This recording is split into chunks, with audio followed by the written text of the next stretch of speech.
어쨌든 한 군데 뭐 몰빵하는 건 별로 좋은 건 아니겠죠. ETF도 뭐 ETF는 몰빵해도 됩니다. 그 수요가 또 수익률을 만들어줍니다. 그렇죠.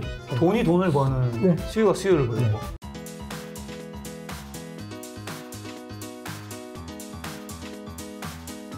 오늘 주제는 바로 돈의 비밀 편입니다.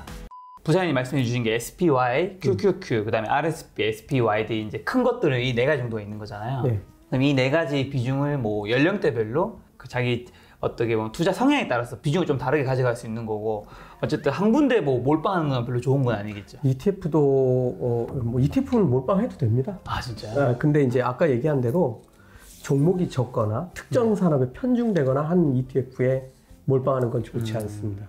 작은 한 뭐 수십 개를 담고 있는 것보다는 한 500개를 담고 있는. 네, 최소한 뭐 100개 이상. 그게 이제 좋을 것 같고요. 그 중에 이제 예를 들어서 주식도 수요와 공급이라는 게 있잖아요. 네. 그래서 그냥 나만 아는 종목보다는 그 ETF보다는 뭐 SPY, QQQ처럼 대중적인 것들을 꼭 가지고 가시라는 거고요. 그 수요가 또 수익률을 만들어줍니다. 그렇죠. 네. 돈이 돈을 버는 네. 수요가 수요를 벌고. 네. 그래서 나는 좀 혁신에 가까워 그러면 이제 네. QQQ 뭐 이거를 뭐 절반 담고 네. 또 혁신을 해야 돼. 그럼 나머지 절반을 아까 말씀드렸던 뭐 ARKK 뭐 네. ARKW, G 뭐 이런 것들이 있는데 사실은 또 그렇게 하는 게 좀 위험해요. 빠질 때 같이 빠져버리고. 그렇죠. 지금 부사장님이 요구한 비중은 어떻게 가지고 계신지 제가 여쭤봐도 될까요? 통장이요? 뭐 얼마 금액 말고요. 이제 비중. 네. 저 ETF는 QQQ. 네. QQQ 걔는 뭐 건드리지 않는 그냥 놔둔 거고요. 네. 앞으로도 안 건드릴 거고. 그다음에 또 하나는 개별 종목 투자하는 게 있어요. 아, 개별 종목 하시구나. 네. 그거는 정말 공부를 많이 해야 돼서 네. 깨지기도 하고. 그렇죠. 네. 그다음에 벌 때 또 많이 벌기도 하고. 네. 또 기다려야 될 때가 시간을 가져야 될 때가 대부분이라서 좀 답답합니다. 네. 뭐 오늘 사 오늘 오르면 좋겠지만 뭐 사실 주식 투자는 그렇게 하는 게 아니기 때문에 네. 좀 장기적인 비전에 투자하는 거라서 빠질 때는 마음이 너무 아프죠. 네. 어쨌든 저는 제가 가지고 있는 개별 종목은 잘 가고 있습니다. 네. 근데 리스크를 항상 안고 있어서 공부를 계속하고 있는 그런 편입니다. 그럼 이제 미국 ETF 투자 같은 경우는 네. 장기, 단기 투자 이런 방식이 있다면 좀 당연히 장기적으로. 그렇습니다. 이 ETF를 네. 개별 종목 막 사고 팔듯이 생각하시는데 네. ETF는 그게 아니고 끝도 없이 사는 겁니다. 이게 무슨 소리냐면 네. 내가 일하지 못하게 됐을 때, 사실 우리 처음 앞 시간에서 그 얘기 했잖아요. 내가 일하지 못하게 되었을 때 쓸 수 있는 돈을 긴 시간을 갖고 불리면서 만들어가는 게 지금 그 방법으로 제가 ETF를 설명드리고 있는 거고요. 네. 그렇기 때문에 이걸 사고 팔고 하는 거는 적절치가 않습니다. 한번 이렇게 제가 예를 들어 볼게요. 제가 10년 전에 1억을 투자했다고 한번 생각해 볼게요. 네. 그러면 QQQ에 투자를 했는데 이게 지금 5년 만에 2배가 돼서 2억, 다시 10년 차가 된 올해는 4억이 됐습니다. 실제로? 아니요.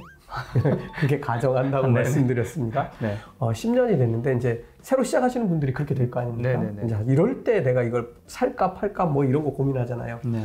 내가 만약에 이 ETF를 다 팔았어요, 지금. 돈이 필요하지도 않은데 내가 수익률이 뭐 1억이 4억 됐어. 그러고 팔았어요. 네.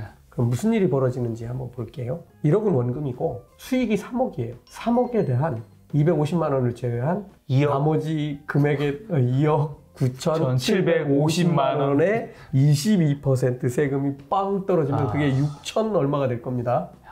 그죠? 그럼 왜 그런 일을 해요? 내가 이익을 실현하기 전까지는 세금 내야 할 돈도 내 자산을 불리는 데 써야죠. 그냥 가지고 있으면 3억이 온전히 또 내년에도 또 돈을 벌어줄 텐데 내가 이걸 이익 실현을 하는 바람에 세금을 내야 되는 거예요. 세금도 내가 수익을 실현하기 전까지는 내 자산인 거죠. 자, 그럼 안 팔아? 팔아야죠. 언제? 내가 돈이 필요할 때. 정말 내가 4억이 됐는데 이 돈을 내가 정말 지금 다 써야 돼. 그럼 팔아야죠. 네. 그런데 내가 이걸 생활비를 써야 돼. 그래서 나는 한 달에 200만 원이 필요해. 예를 또는 500만 원이 필요해. 그러면 필요한 만큼만 파시라고 얘기하는 겁니다. 그렇게 팔아서 쓰는 게 ETF입니다. 그 돈이, 남은 돈이 또 일을 해서 돈을 벌어야 되니까. 네, 그렇습니다. 그렇게 쓰는 게 ETF입니다. 네, 한국 주식시장은 그러면 미국 주식시장처럼 될 가능성 없나요? 지금 이제 전 세계가 어떻게 돌아가고 있는지를 또 봐야 돼요. 그러려면 아까 우리가 자본주의를 이해하듯이 좀 들여다봐야 되는데 앞으로는 혁신을 주도하는 기업들이 모든 걸 다 가져갑니다. 되게 무섭네요. 네. 인공지능 1등하는 회사가 인공지능과 관련된 뭐 모든 것을 할 수는 없지만 인공지능에 관련된 주도권을 다 가져갑니다. 그렇죠? 네. 세상에서 가장 좋은 성능 좋은 컴퓨터 만드는 회사들이 뭐 예를 들어서 클라우드 서비스를 한다? 뭐 그 서비스 뭐 직접 한다면 그런 회사들에게 다 빨려갈 수밖에 없죠. 네. 바이오 기술을 연구를 해서 어느 날 우리 뭐 이렇게 신장 같은 경우 이제 망가지면 네. 고치기가 어렵기 때문에 이제 이식을 받는 경우가 대부분인데 인공 신장을 배양을 하는 기술을 가진 회사가 나왔어요. 그러면 가장 먼저 나온 회사가 가장 안정적인 게 입증되면 그 회사가 주도권을 다 가져갑니다. 그렇죠. 그렇죠? 이제 이런 세상이 지금 펼쳐지고 있는데 이렇게 되면 1등을 따라잡기가 점점 어려워집니다. 물론 오늘 1등 한다고 내일 1등 하라는 법은 없지만 네. 점점 이것도 기술의 쏠림 현상도 심해지고 맞아. 그렇게 되면 진짜 승자 독식이 일어나죠. 그래서 우리나라 기업들이 전부 다 그렇게 했으면 좋겠어요. 삼성전자도 더더욱이 뭐 잘하고 현대차도 더 잘하고 물론 혁신의 기회들은 무지무지 많이 있지만 전체적으로 놓고 봤을 때 우리 기업들 중에 얼마나 그 정도를 해낼 수 있을까? 거의 어렵습니다. 쉽지 않죠. 사실 우리나라에서 예를 들면 미국의 IT 기업과 비슷한 기업들로 친다면 네이버라든가 카카오가 있는데 사실 글로벌로는 네. 못 가는 거잖아요. 네, 어렵습니다. 예. 어쨌든 이제 그런 것들이 이제 점점 심화되기 때문에 우리가 아마 시장은 좋아질 확률이 많이 있어요. 네. 우리나라도. 그런데 개인 투자자가 내가 수익을 내야 되잖아요. 그렇죠. 그런 차원으로 보면 미국 시장으로 가는 게 옳다라고 제가 말씀드립니다. 아니 그러면 중국은요? 그러니까 중국에도 뭐 ETF나 이런 관련된 것들. 왜냐면 중국이 지금 성장률이 장난이 아니잖아요. 성장률이 장난이 아닌 게 아니라 옛날에 비하면 많이 떨어졌죠. 많이 떨어졌는데 어쨌든 뭐 올해도 유일하게 혹은 뭐 몇 안 되는 플러스 성장 국가가 될 것 같아요. 사고는 자기들이 쳐놓고. 그런데 어쨌든 그렇다고 해서 제가 아까 계속 말씀드리는 게 뭐냐면 리스크가 위험이 0은 아니어도 거의 그렇게 돼야 돼요. 근데 중국은 그게 항상 문제예요. 그거에서 벗어날 수 있는 방법 한번 찾아야 되고요. 화웨이 같은 경우는 뭐 5G 장비나 뭐 이런 거서 뭐 세계 1등이었는데 지금은 미국 애들이 니들은 안 돼. 그러니까 어떻게 됐는지 한번 보세요. 거의 뭐 우리가 반사 이익은 봤지만 어쨌든 그런 리스크를 가지고 있는 곳에 투자하는 건 좋지 못하고 제가 한 가지 더 말씀드리면 중국이 자본주의 경제를 따라하고는 있지만 거기는 기본적으로 공산주의 국가입니다. 그거를 또 잘 생각하셔야 돼요. 그런 것도 있고 또 신흥국도 마찬가지죠. 네. 신흥국 성장률들 엄청나죠. 인도, 뭐 베트남, 뭐 이런 데들이 있는데 과거에는 뭐 필리핀도 있었고 뭐 있었지만 어쨌든 지금 인도, 베트남 무지하게 조명받는데 제가 거기에 투자하는 것보다는 거기도 리스크 때문이에요. 거기보다는 선진국 시장으로 가는 게 옳다 이렇게 말씀드립니다. 아니, 책에서도 그런 얘기 있더라고요. 이게 미래 경제 성장의 핵심은 기술인데 그렇죠. 그 기술이 지금 미국에 다 있기 때문에 예, 그렇습니다. 인공지능부터 시작해서 뭐 대단한 모든 기술들을 다 미국이 주도하고 있어요.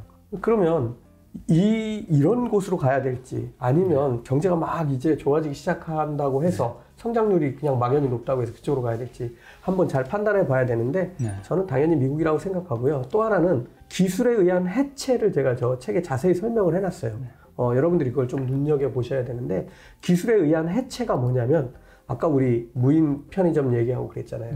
일자리 어디 갔어요? 없어져 버렸어요. 그냥 증발해버린 거예요. 맞아요. 예를 들어서 지금 뭐 BMW에서 새로 지은 독일 공장 가보면 사람이 기존 공장 대비 40%만 일하고 있어요. 생산성은 한참 더 올라가죠. 품질은 2배가 되고 생산성은 25% 올라가고 사람은 40%만 필요합니다. 사실 생산성이 25% 올라갔기 때문에 40%보다 더 줄여야 돼요. 100과 100으로 딱 맞추는 그런 기준으로 본다면. 그쵸. 이런 경쟁을 하고 있고 전 세계 자동차 수요는 줄어들고 있어요. 이게 선진국 인구 감소하고도 똑같이 영향을 받는 겁니다.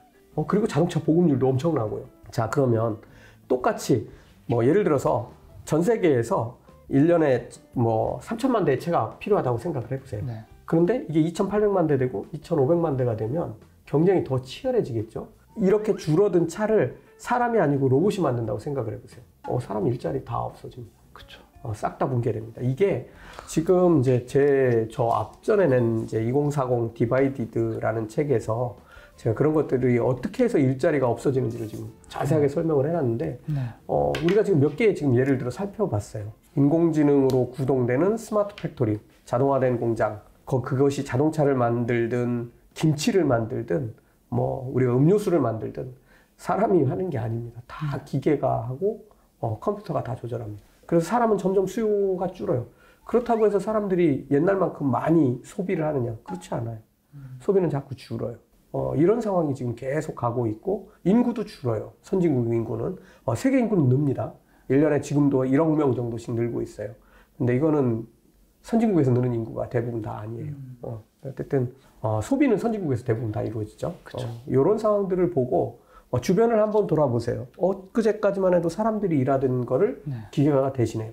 옛날에는 우리 고속도로 가면 티켓도 사람이 다 받았어요. 그렇죠, 그렇죠. 돈으로 받고. 이제 거의 다 하이패스. 95% 이상을 하이패스로 처리하죠. 이제 마트도 그렇게 됩니다. 그러면 마트에서 정산하시는 아주머니들 일자리. 거기에 보면 이제 그 종업원들이 계속 돌아다니면서 물건 빠진 거 체크하고 가격표 잘못 붙은 거 고치고 하는데 그거 사람이 안 합니다, 이제.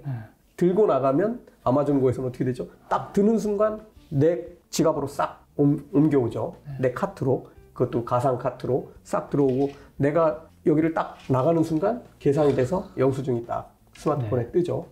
이렇게 되면 그런 서비스업에도 사람들이 다 사라지고 없게 되는 그런 현상이 벌어집니다.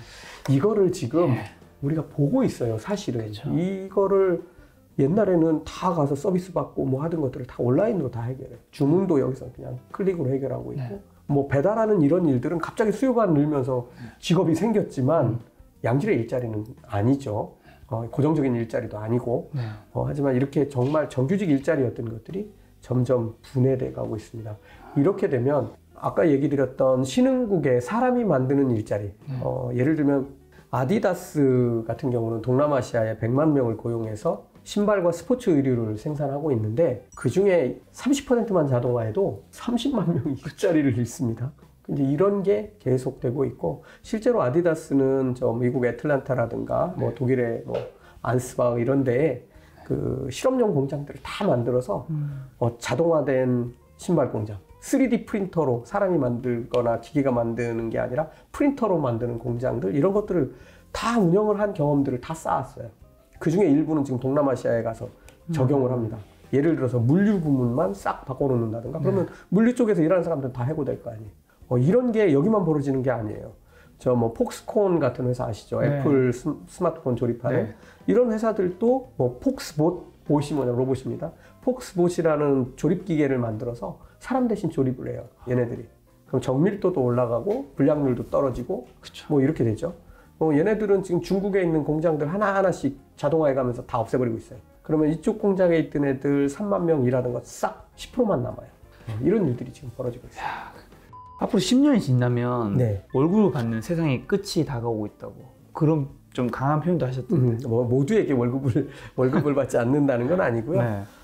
지금도 많이 일자리가 분해되는데 두 가지 측면으로 봐야 돼요. 하나는 하부에 있는 일자리, 우리가 이제 이거를 어떻게 표현하냐 하면 비숙련 노동 또는 반숙련 노동이라고 합니다. 비숙련은 내가 이거 안 해봐도 할 수 있는 그런 일이고요. 반숙련 노동은 그냥 단순 반복적인 일, 조립할 때 주로 그런 일들을 합니다. 그런 일자리들이 지금 딱 위협받고 있어요. 그냥 아무나 할 수 있는 일은 아무 기계나 할 수 있는 일이 돼버려요. 그 다음에 단순 반복적인 일은 하다가 지치거나 실수하거나 하는 사람보다 로봇이 하면 더 확실해져요. 이런 일자리들이 위협받고 있고요. 밑에서는 위로 가면 이제 숙련 노동인데 전문직 일자리들이거든요. 이것도 역시 로봇이나 컴퓨터에 의해서 해체돼 가고 있어요. 제일 이제 그 전문직 일자리 중에 우리가 알게 모르게 해체된 일자리가 하나 있는데, 회사에 회계 시스템 같은 거예요. 회계하는 사람들. 옛날에 수기로 회계 처리를 하려고 하면 정말 많은 사람들이 있어야 돼요. 전표 쓰는 사람, 이거 전표 뭐 이거 해가지고 이것도 송금 받기 위해서 봉투에 넣어서 풀로 붙이고 주소 찾아 손으로 쓰고 우체국에 가서 붙이고 돈 들어왔나 확인하러 가고 별일을 다 했는데, 지금 그렇게 안 하죠. 네. 모든 게 전산으로 처리되고 심지어 현장에 있는 사람들이 전표 처리까지 싹 다 해서 자동화해버렸죠. 그래서 큰 회사에 가도 회계부서는 인원이 별로 많지 않습니다. 네. 이렇게 전문직 일자리들은 해체되지만 네. 또 그런 회계에 더욱 전문적인 일자리들은 네. 프리랜서들이 또 해줘요. 도와준다. 이 사람들이 와서 야 이거 우리 회사 이거 잘하고 있는 건지 또 개선할 거는 없는지 한번 외부 전문가 불러서 한 달, 2달 컨설팅 받고 그리고 시스템 개선하고 해서 다시 우리는 효율을 올리자. 그때 이 전문가들이 투입됩니다. 네. 이렇게 이제 아주 전문적인 일이지만 이게 비정규직 일자리인 거예요. 네. 프리랜서가 돼버린 거죠. 그렇죠. 지금 이런 식으로 일자리가 지금 해체되는데 제가 지금 우려하는 거는 네. 공장이 자동화될 때 반숙련 노동자들이 이제 일자리를 한꺼번에 너무 많이 잃게 될 그 시점이 지금 막 시작됐습니다. 이미 시작됐는데 우리가 잘 모르고 있죠. 이런 시점도 지금 코로나19가 앞당기고 있어요. 네. 사람들이 못 모이니까 어떻게 해야 되죠? 자동화하는 거예요. 공장들도. 기계가 인간을 대체하는 세상에서 우리 일자리를 이제 가져야 될 20대 초반, 뭐 중반, 후반, 30대인 분들은 어떤 일자리를 좀 가져야 되는 건가요? 참 저한테 답을 내라고 하면 어려워요. 네. 왜 그러냐면 아까 1970년생 100만 명 태어났고 1990년생 65만 명 태어났다고 했는데요. 네. 35%가 줄어들었죠. 하지만 저하고 비슷한 또래인 그 1970년생들은 지금도 다 현장에서 열심히 일하고 있어요. 안 그만뒀어요. 거의 다. 은퇴 안 했죠. 50살밖에 안 됐으니까. 하지만 20년 후에 태어난 지금 30살쯤 된 1990년생은 아직도 일자리를 못 구한 사람들이 잔뜩 있어요. 그렇죠. 인구가 자꾸 줄어드는데 이 사람들 일자리가 없어요. 이건 뭐냐면 우리가 안 그만둔 것도 있지만 경제 규모가 또 커졌잖아요. 네. 그렇게 경제 규모가 엄청나게 커지고 있는데도 생산하든 서비스하든 모든 게 효율이 급격하게 올라가고 있어서 더 많은 사람이 필요하지 않는 체제로 가고 있는 거예요. 그 속도가 지금 역전당한 거예요. 사람보다 기술이 훨씬 빨리 가고 있는 거예요. 우리가 지금 우리가 경제 통계 보면은 정부 평가할 때 실업률 이거 얘기 맨날 그거 갖고 싸우잖아요. 네. 청년 실업률 이런 거 따지는데 단자릿수로 몇 %라고 얘기하는데 실제는 그렇지 않습니다. 우리가 그 일할 수 있는 사람들을 생산 가능 인구라고 그래요.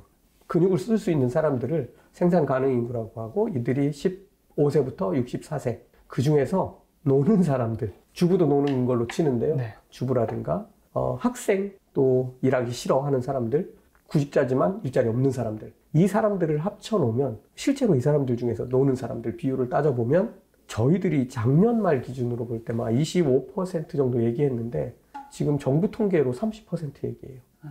그런데 2030년이 되면 우리가 판단할 때는 못해도 50%에 근접할 거로 봐요. 일할 수 있는 사람 중에 반이 놀고 있네. 기계에 대체했다는 뜻인 건가요? 기계가 대체했을 수도 있고 일자리 자체가 없어질 수도 있고 여러 가지가 있겠죠. 지금은 이런 거죠. 마차를 운전하는 사람은 없잖아요. 대신 운전하는 사람은 많아졌잖아요. 그렇죠. 이렇게 일자리 변화가 생기면서 없어지는 일자리도 있고 비슷하지만 새로 생기는 일자리도 있고 그러니까 일 자체가 소멸하는 게 이제 제일 큰 문제고 일자리가 줄어드는 것도 문제입니다. 제가 제일 큰 폭풍이 오는 시기를 자율주행 자동차가 등장할 때라고 얘기를 해요. 그 테슬라의 네. 자율주행 기술들 지금 막 공개되는 거 보면서 이제 사람들 열광하고 그러는데 거의 완전 자율주행에 가까워졌다고 판단할 수 있는 것 같아요. 대신 도로에는 사람이 운전하는 자동차, 운전 실력 없는 또 이상한 사람들, 면허증 왜 줬나 하는 사람들도 같이 이렇게 막 섞여서 운전하고 있는데도 불구하고 거의 사고 확률을 100만 분의 1, 1000만 분의 1 이렇게 만들어가는 자율주행 기술이 완성돼 가고 있어요. 실제로 시제품 정도는 올해나 내년 정도면 만들 수 있을 것 같고 이게 상용화된 자동차로 완전 자율주행 자동차가 튀어나오는 건 이제는 2년 정도면 충분한 시간이라고 보고요. 그렇게 되면은 이제 자율주행 자동차 경쟁이 또 시작되는데 한번 이 자율주행 자동차를 잘 들여다봐야 돼요. 이 자율주행 자동차는 사람이 운전하지 않는 차가 아니라 실제 내막을 들여다보면 사고 없는 차예요. 사람이 운전할 때보다 훨씬 더 100만 분의 1, 1000만 분의 1로 사고가 줄어든 차예요. 네. 그래서 내가 운전하는 것보다 기계한테 맡기는 게 훨씬 나은 거예요. 안전한 거예요. 네, 내가 하는 게 안전하면 이거를 운전을 어떻게 시켜요? 그렇죠. 자율주행에. 나보다 훨씬 운전을 잘하니까 기계한테 맡기는 거죠. 이 시기가 지금 이제 코앞에 다가와 있고 그렇게 되면 무슨 일이 벌어질까요?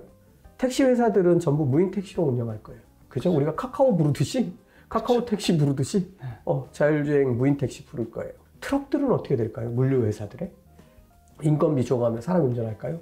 아니에요. 전부 다 자율주행 트럭 줄지어서 다닐 거고요. 그리고 그 트럭들도 전부 뭐 휘발유가 아니라 이런 경유 같은 석유 제품 쓰는 게 아니라 배터리가 장착된 전기차로 쓰겠죠. 그런 시기가 지금 코앞에 와 있는데 사람들은 피부로 못 느끼죠. 지금 내 당장 일자리가 중요하니까 여러 가지 뭐 교통 문제에 있어서 싸움도 나고 그러는데 큰 흐름으로 보면 자율주행 자동차가 나왔을 때 그런 일들이 생기고 더 재밌는 건 사고가 나지 않는 차 보험은 어떻게 될까요? 보험도 사라지겠네. 자동차 보험은 들긴 들어야 될 거예요. 네. 사고가 0이라고 할 수는 없을 테니까요. 네. 사람도 운전하는 차들이 같이 다니고 있으니까 이 차들은 아마 제가 볼 때는 제조사에서 보험을 들어줄 확률이 높아요. 우리가 지금도 그런 제품들 되게 많아요. 소비자 여러분, 우리 이 버너용 가스 쓰시다가 폭발 사고 나면 뭐 얼마 보험 들어져 있습니다 이러죠. 그렇듯이 우리 자동차도 뭐 도로 상황에 따른 다르겠지만 이런 경우에 사고가 났을 경우는 우리가 다 책임져 줍니다. 보험 들어서 출고시킬 거예요. 보험도 웃기죠. 그런데 이런 거 한번 생각해 보세요. 사고가 안 나는데 차를 쇠로 만들 필요가 있어요? 없네요. 그렇죠. 뭐 지금 우리끼리 농담으로 얘기하면 플라스틱으로 만들어도 되고 뭐 레고 조립하듯이 그다음에 종이를 단단하게 만들어서 해도 되고 나무로 만들어도 되고 내 맘대로죠. 뭐. 사고도 안 나는데 그죠? 이 철강 산업에도 문제가 생길 수가 있습니다. 그런 것도 봐야 되고 사고가 안 나면 교통사고 환자도 줄겠죠? 없어지겠죠? 거의? 병원은 어떡하죠? 그 다음에 차의 효율이 올라가죠. 네. 자율주행이니까 제가 출근한 차 집으로 다시 보내서 애가 학교 가는데 써도 되고 뭐 돈 있는 집은 집에 계신 사모님 골프 치러 가는데 쓰고 다시 집에 오고 차를 보내도 되고 내가 차가 필요하면 남의 차 빌려 써도 되고 이 효율이 계속 올라갑니다. 그러면 차 수요도 줄어듭니다. 그래서 자율주행차가 나오는 순간 판도가 완전히 바뀌어버립니다. 사실 테슬라가 조망받는 이유 중에 하나이기도 해요. 하지만 이제 과연 1등이냐라는 건 아직 논란의 여지가 있고요. 뭐 구글의 웨이모 같은 경우도 아주 상당한 수준의 자율주행 기술을 확보했으니까 앞으로 누가 이기는 게임을 하는지도 한번 봐야 되고요. 이 자율주행 기술을 왜 구글 같은 회사가 할까도 한번 생각해 봐야 될 문제들입니다. 이렇게 산업을 완전히 뒤집어 놓을 기술이죠.